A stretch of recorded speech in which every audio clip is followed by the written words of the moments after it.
Bonjour tout le monde. Aujourd'hui, je vous montre comment faire la programmation de votre carte FPGA. Des fois, quand vous avez compilé tout votre projet et que vous voulez programmer votre carte, euh, dans le hardware setup, on a ici nos hardware. Donc, en fait, on va vouloir se brancher avec notre carte FPGA par USB. Donc, assurez-vous d'avoir bien connecté votre carte FPGA en USB sur votre ordinateur. Et normalement, si tout se passe bien, vous devriez avoir un USB Blaster ici. Et vous devriez pouvoir le choisir.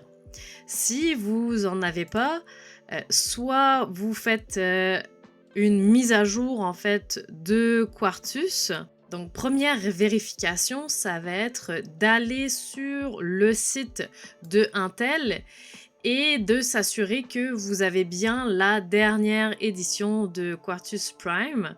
Moi, j'utilise la version gratuite pour Windows et vous avez en fait les numéros de version ici en fonction de votre Windows. Donc moi j'ai Windows 10, le 18.1 ça fonctionne bien.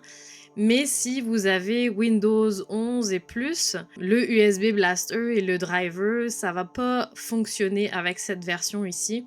Donc il va falloir aller dans des versions qui sont plus récentes.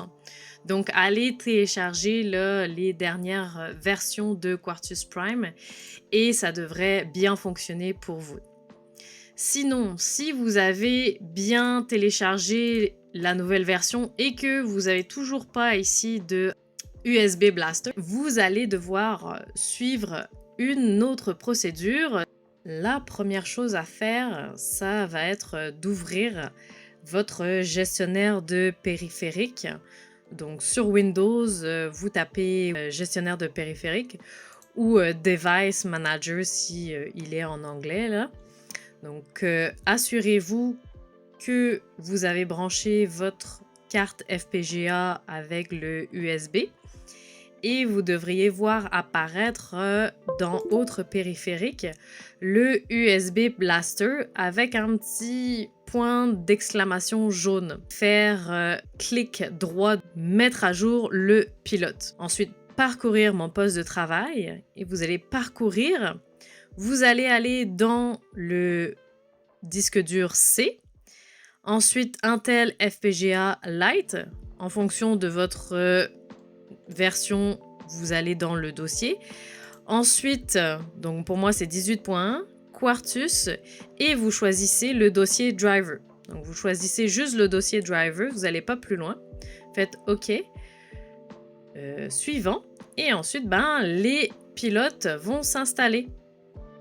Donc maintenant, si vous regardez, vous avez votre Altera USB Blaster qui est bien installé. Il n'est plus dans les autres périphériques là.